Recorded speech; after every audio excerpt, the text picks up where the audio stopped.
démarche compétences pour répondre tout d'abord à nos propres besoins, de cibler les compétences disponibles au sein de notre structure pour pouvoir activer la mobilité en interne, donc ce que l'on appelle le recrutement en interne, et n'avoir à se retourner qu'en phase secondaire vers le recrutement externe, compte tenu du marché qui est assez pénurique en termes de ressources sur le marché du travail.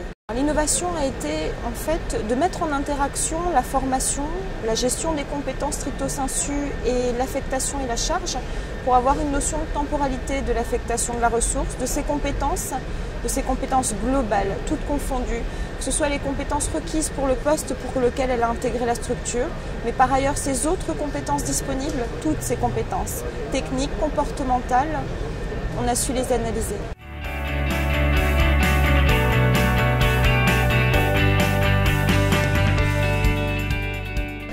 Alors en fait, nous nous sommes rendus compte très rapidement que nos clients avaient les mêmes problématiques que nous en termes de gestion de leurs compétences.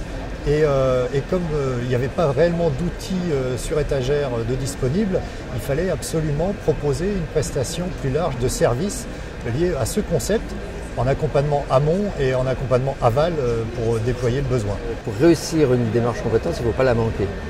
Et on s'aperçoit à l'usage qu'effectivement, il est facile de manquer une démarche compétence, même s'il y a une volonté forte de la part du management et de la part de la direction. Les deux obstacles principaux que je vois, c'est le temps.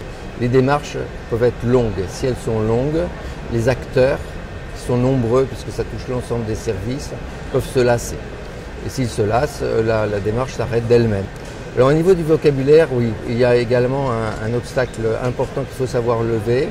C'est qu'on s'aperçoit que les différents acteurs parlent des langages différents. Alors, le logiciel a été conçu à partir de briques définies par nos services R&D, donc on est capable de les mettre en œuvre très rapidement, mais surtout à une capacité d'adaptation de 200%. Et toute notre stratégie d'R&D a été de donner cette capacité à des gens qui ne sont pas informaticiens. Voilà. Et donc on a des logiciels qui sont des progiciels, et qui à la fin ont un autre nom parce qu'ils les ont totalement adaptés à leurs besoins et ils peuvent le faire sans des informaticiens. Cette démarche est moins coûteuse de vente sur mesure à deux raisons. L'investissement initial, parce que ça a un coût de faire quelque chose en spécifique, il y a un coût de temps et un coût d'investissement, mais après il faut le maintenir et quand la personne qui a fait le développement spécifique quitte l'environnement, vous vous retrouvez à devoir recommencer. L'édition logicielle, on a des briques uniformes qui sont mises à disposition. On a rajouté de la technologie qui est cachée, en fait, qui est transparente pour que les clients puissent les adapter comme ils veulent. Mais ce sont les mêmes objets métiers, c'est les mêmes process que nous maintenons, que nous déployons et le déploiement est beaucoup plus facile.